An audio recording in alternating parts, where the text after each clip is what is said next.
Well, I'm really pleased to get this win over a very good Richmond team. To finish the non-conference schedule, um, at 10-1. Guys, I thought they validated that they are improving in a lot of areas. So I'm really pleased. I hope Chandre Jones, their point guard, who's very talented. I hope he's okay. I'm not sure what his status is, but but they really have a very talented team.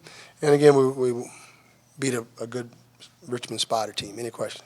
What did you think of Zach Smith today? Well, Zach is just, he's a kid that plays, with a motor. He's a guy that can, again, plays multiple positions. I thought he did a good job, on Terry Allen early. Got him in foul trouble.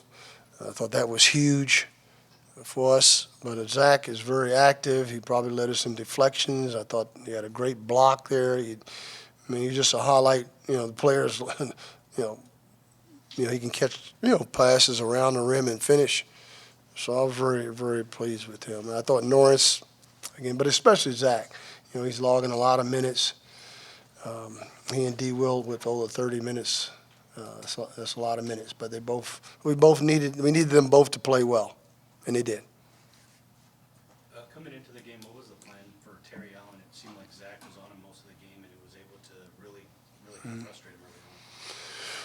Well, Zach is a tough matchup because he had to guard Zach. But they play a switching man-to-man defense, so you're not guarded.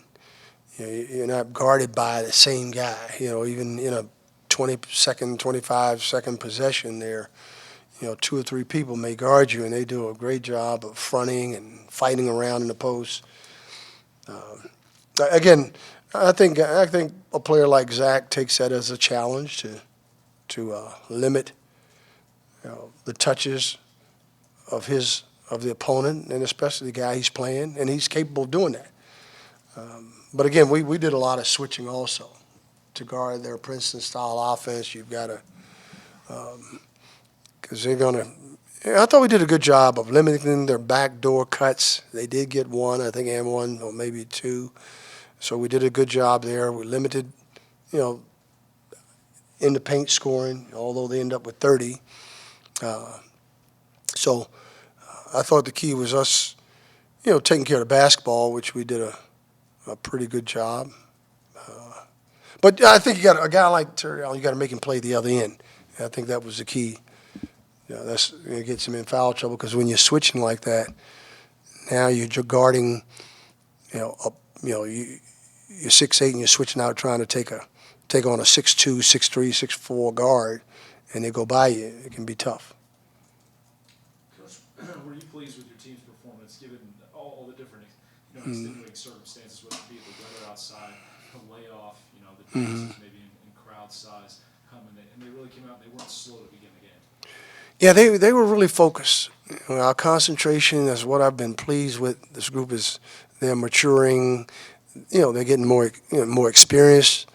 You think about it, we're starting 3 sophomores out there. You look at a team like Richmond had 3 seniors and 2 juniors. We had 2 seniors, and then Todrick is getting in foul trouble early, and we're able to insert Justin Gray and another sophomore and not miss a beat. So I'm really pleased with that. Also, you're right, the circumstances, the weather, coming back from Christmas break, there are a lot of distractions, but there really aren't, because you don't have to worry about class.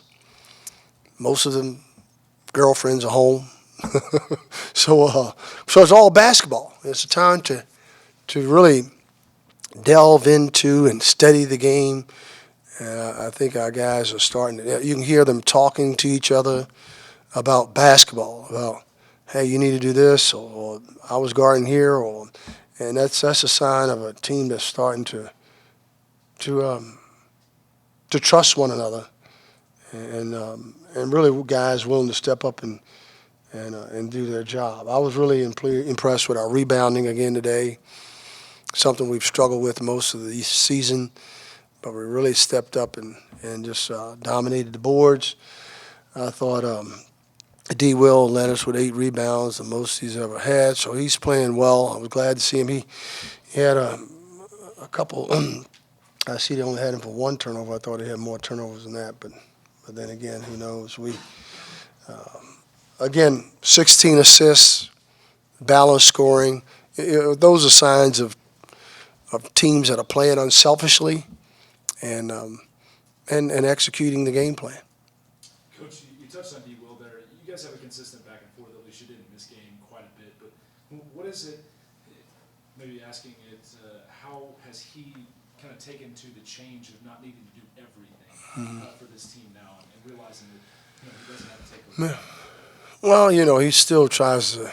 That's he and I have a difference about opinion about dribbling to try to get a shot versus screening and moving without the ball. And the two times he did turn it over, which was they had one. He was trying to create something when really his movement of the ball and quick ball reversal, you're not going to be able to go by a guy just because everybody's watching and the defense is stacked against you. But in the end, D is a very he's talented. He's a very talented player. He's starting to he's really understanding what we want done. And 34 minutes, that may be the most minutes he's logged since he's been here. He's learning to stay out of foul trouble. Yeah, I stay on him because he has to continue to improve, and he's been given a wealth of talent, so we expect a lot more out of him. How do you feel about your team's performance against the press in the second half? Well, I was disappointed. I thought we turned it over too many times. I think we only had 6 in the first. We ended up with 7 for the game. 7 more turnovers, and we're really just guys trying to beat a double team, slipping, coming to get the ball. I think Justin, he had 3 turnovers where he just, I don't know. And then Zach dribbled into trouble there and pushed off. So and we've got to be careful because a team like Texas, that's what they live on. And so we've got to really improve that between now and Saturday. But we have a lot of guys handling the ball, and that's what a press is designed to do. Take the ball out of your better ball handlers' hands, and they did. And then other guys are trying to do something, doing a little too much is what happened. Sometimes it means doing less or passing to the first open man. What happens, guys will hold the ball maybe a few seconds or a couple of seconds too long when they should have passed it right away. And that's where we're having a lot of, or they'll try to, you see me, now the trap comes and now you double team and you got problems. I guess after missing 3 games, how would you assess CJ and his performance today?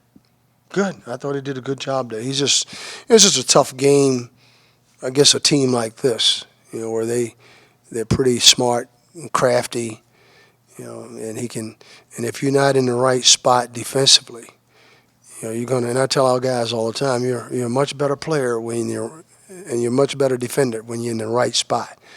And both he and Jordan, the game is just, when you're a freshman, you hear players talk about the game it hadn't slowed down for them yet. They haven't been able to digest and it's all athleticism right now. Just like that one move down the court, he just gave a good inside out and drove it to the basket and got a layup. But that's what he's capable of doing. But then you're only going to probably do that once in a game because they're gonna a good team's going to take what you do best away from you, and that's the adjustment that inexperienced players. That's the problem they have. They've got to like Norris. Norris made the adjustment in the second half. We told him don't stop dribbling, take it up as soon as you catch it. He's matured enough now that he understands. Coach said when you do this, and so now he makes, instead of being 1 for 5 in the first half, you see what I mean? He makes 7 out of 12. So he made the adjustment. But it's taking him he's a little bit older and more mature now. I guess Todrick, the last 5 games, has shot over 50% from the 3-point line. What would you credit that improvement to? Lack of dropping the ball. He had a problem with moving his head, really dropping the ball. And so my whole thing is shot preparation.